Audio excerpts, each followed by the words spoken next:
So you guys have been repeatedly messaging me to cover the 1.1 update for Genshin Impact. They just released a trailer for it, and I think earlier this week they actually went on and posted a blog post on their website titled Developers Discussion. In that post in specific, they went on to detail various different aspects of the game that are going to be overhauled, introduced, or just changed altogether in the upcoming 1.1 patch. Before we go ahead and read over that though, we are going to take a look at the trailer first. Wait. Before we actually get into this, their slogan is Tech Otaku Save the World. Wow. I actually had no idea. And yeah, for those of you that are wondering, this is uploaded to the IGN YouTube channel. It is not currently available on the Genshin Impact YouTube channel for whatever reason currently. I'm sure it will be eventually, but as of right now, this is only viewable via the IGN channel. Transferring commodities back and forth, and those that come across Liyue tend to stay a while. Liyue. Okay, just before we go any further, do you guys pronounce it Liyue or Liyue? Because I was always of the impression that it was pronounced Liyue, but I'm sorry for pausing the trailer. So it is where many things come to settle. This is the largest one we've seen so far. The Fatui! They're attacking the glacial ballista! Let's see. Will the nation that has lost its deity be swallowed up by an ancient malice once more? Farewell, old friend.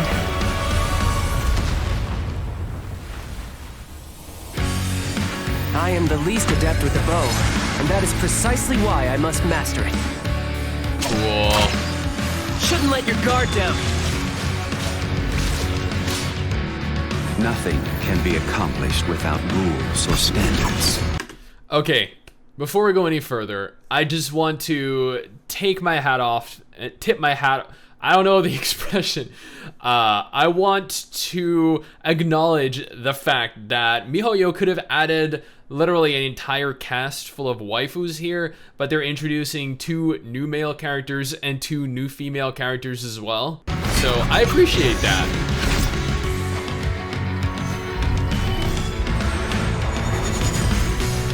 Think you can bully me? Pyrotechnics! Oh yeah, rock on! D, Luke! Oh, he spat everywhere. Sayonara special!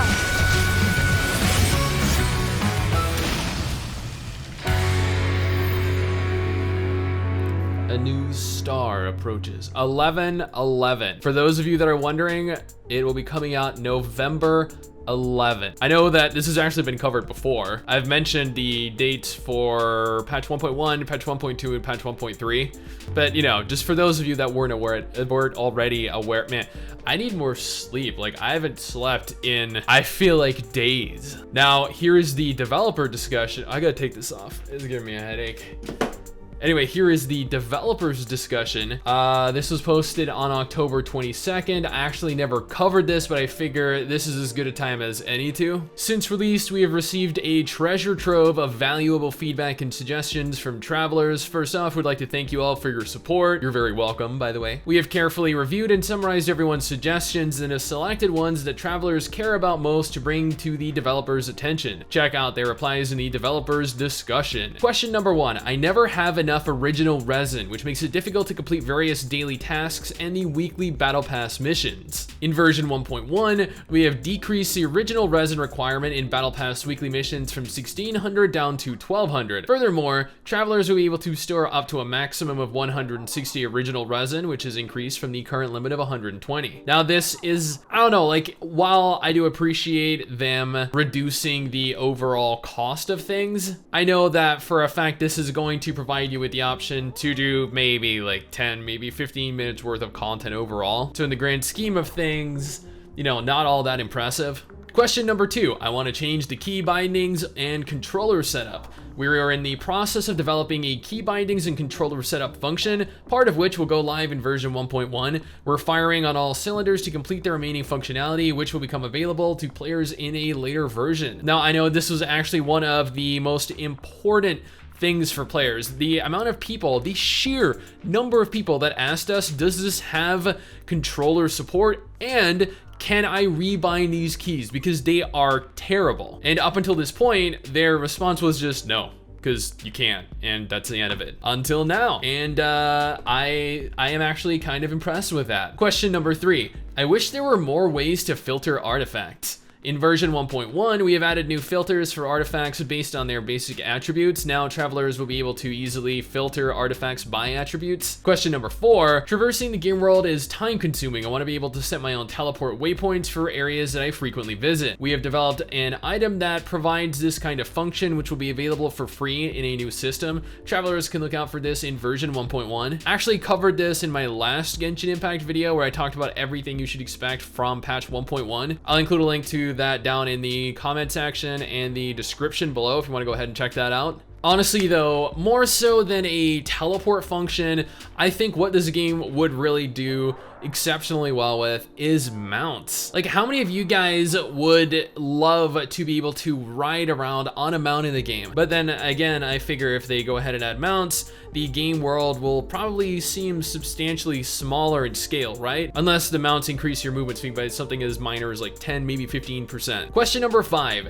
It is annoying to have to select equipped artifacts and weapons to find out which character has them equipped. In version 1.1, small character avatars will appear next to the icons of equipped artifacts and weapons, allowing travelers to know exactly which characters have which artifacts and weapons equipped at a glance. Then they have a developer Q&A, which really doesn't serve much, if any, purpose to this video overall. But I mean, not only are we getting brand new content, or some brand new content, but we're also obtaining access to 4 brand new characters. Granted, you know, it's gonna take a little bit or cost a little bit to get them, but I mean, if it's worth it to you, then you know what, go right ahead. I know a lot of people have been highly anticipating being able to actually play as Zhongli. Xinyan and Diana are, I don't know, well, Diana looks kind of cute, and Xinyan looks very basic, very generic, kind of like a Pokemon, actually. And then we have Child, which looks really, really cool. And I know there are actually spoilers regarding him, so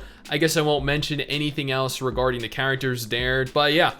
My general thoughts, because I know a lot of you guys are wondering what I think of it. Honestly, I feel like patch 1.1 will bring some new features, some new additions to the game. It'll breathe some new life into it, because I know a lot of people are at a really late point in the game. I kind of want to say end game, but I know a lot of players are also not technically at end game, but they're at a point in the game, a point in the late game where they don't really have anything to do. I know a lot of people have that issue with absolutely nothing to do right now. I guarantee you guys, if you are at a point in the game where you have nothing to do, patch 1.1 is not going to change that. It is going to provide very minimal amounts of content. Patch 1.2 is also not really going to provide that much in the way of content, and patch 1.3 is not going to provide much in the way of content. Patch 1.4 is where the new Inazuma region is likely going to come, because the new region is not coming over the course of the next 4 or 5 months. But I mean, other than a little bit of additional story, a bunch of new characters to potentially waste a lot of money on, and a